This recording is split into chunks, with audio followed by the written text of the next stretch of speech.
जोहार दोस्तों, बहुत बहुत स्वागत है। झारखंड सहायक आचार्य भर्ती का रिजल्ट पब्लिश्ड होने वाला है। मई के 3-4 वीक में मेरिट लिस्ट जारी होगा और उसको लेकर बहुत सारे छात्रों के मन में डाउट है, खासकर आरक्षण को लेकर, है ना। एक्चुअल में यहाँ पर दो कंडीशन है। इन कंडीशन में छात्रों के मन में एक डाउट आ रहा है, खासकर लड़कियों के मन में आ रहा है ये डाउट। तो वो डाउट मैं क्लियर कर रहा हूँ। और ये कंडीशन क्या है? पहला जो कंडीशन है, किसी लड़की का शादी बिहार में हो गया लेकिन वो झारखंड की है, तो ऐसे में क्या उसको आरक्षण का फ़ायदा मिलेगा? दूसरा कंडीशन है, कोई लड़की है जिसका शादी झारखंड में हुआ लेकिन वो बिहार की है, तो इस कंडीशन में क्या उसको आरक्षण का फ़ायदा मिलेगा या नहीं? सबसे पहले तो आरक्षण उन्हीं को मिलेगा जो झारखंड के निवासी हैं। झारखंड के निवासी हैं उनको आरक्षण मिलेगा। और एसटी, एससी और ओबीसी, साथ ही साथ ईडब्ल्यूएस कैटेगरी में जो आते हैं उनको आरक्षण का फ़ायदा मिलेगा। चलिए आप इन दोनों कंडीशनों को डिस्कस करते हैं कि किसको फ़ायदा मिलेगा किसको नहीं।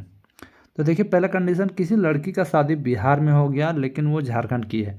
आप देखते होंगे झारखंड से सटा हुआ बिहार है, बहुत सारी जो लड़कियां हैं जिनका बीपीएससी, जैसे क्या हुआ, किन्हीं का बीपीएससी ट्री में हो गया कोई लड़की का झारखंड का। अब वो लड़की जाके बिहार में जॉब करने लगी। बिहार में जॉब करते करते उसको लगा कि क्यों ना हम बिहार में ही शादी कर लेते हैं, लेकिन वो झारखंड की है, वो बिहार में ही शादी कर लेती है। कोई लड़का पसंद आ गया, शादी कर ली।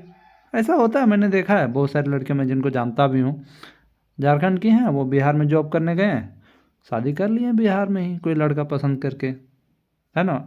लव मैरिज को ही अरेंज मैरिज में कन्वर्ट करके शादी कर ली।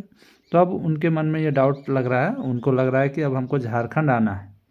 तो यदि उनको झारखंड आना है तो देखिए, सबसे पहले आप जानिए, जो आपका स्थायी प्रमाण पत्र होता है वो पति और पिता दोनों के नाम से बनता है।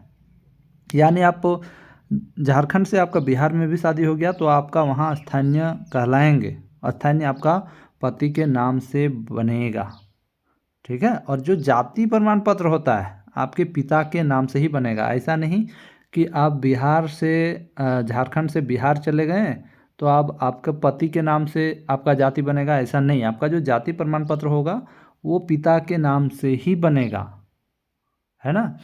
तो आरक्षण मिलेगा झारखंड में, क्योंकि वो लड़की का शादी बिहार में हो गया लेकिन वो लड़की है झारखंड की, तो उसको आरक्षण मिलेगा। जी हाँ, उसको आरक्षण मिलेगा झारखंड में, क्योंकि उसका जो जाति है उसके पिता के नाम से वो बना सकती है। अपने पति के नाम से भी, पति के नाम से वो नहीं बना सकती, अपने पिता के नाम से ही उसका जाति बनाना पड़ेगा।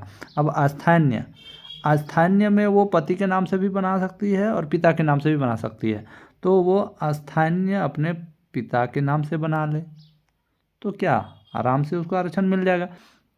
उसके जाति के आधार पर मिलेगा, है ना। और जाति के आधार पर मिलेगा तो झारखंड की लड़की, उसका बिहार में शादी हो गया, यहाँ पर फिर ओबीसी या एसटी कोई कैटेगरी में नहीं आएगी। तो ये बात हो गई, अगर कोई लड़की झारखंड की है, बिहार में शादी हो गया है, फिर भी उसको आरक्षण का फ़ायदा मिलेगा झारखंड में। ये पहला कंडीशन। दूसरा कंडीशन, कोई लड़की जिसका शादी झारखंड में हुआ हो परंतु वो बिहार की हो, है ना, उसका जो जन्म बिहार में हुआ हो, ठीक है। आप एक चीज़ जानते हो कि वो स्थानीय प्रमाण पत्र आप पति के नाम से भी बना सकते हो या पिता के नाम से भी बना सकते हो। अब यहाँ पर एक कंडीशन आ जाता है, जाति तो आपका पिता के नाम से ही रहेगा।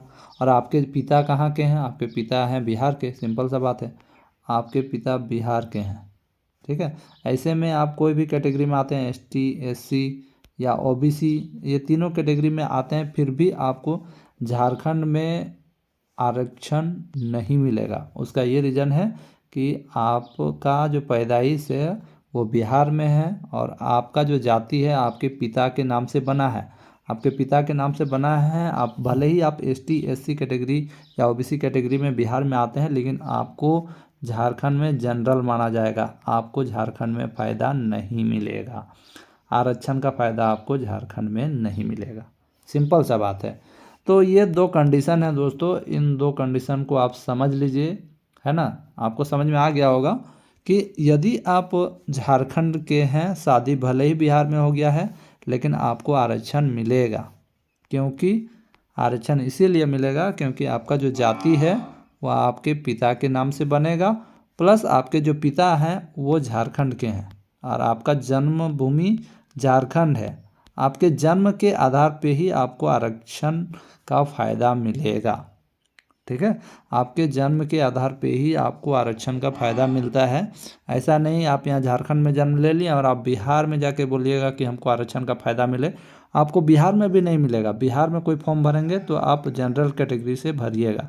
लेकिन बहुत सारे जो लोग होते हैं क्या करते हैं कि डुप्लीकेट सर्टिफिकेट, फर्जी सर्टिफिकेट बना के कर लेते हैं, लेकिन ऐसा हर बहाली में होता है, लेकिन वो सब वैलिड नहीं है, वो किसी ना किसी दिन आपको बाहर कर दिया जाएगा। तो ये दोनों कंडीशन मैंने आपको बता दिया, आपको आशा करता हूँ समझ में आ गया होगा। आपको जो आरक्षण मिलता है आपका जन्म के आधार पर मिलता है, आपका जन्म जहाँ हुआ है उसी के आधार पर आपको आरक्षण का फ़ायदा मिलेगा।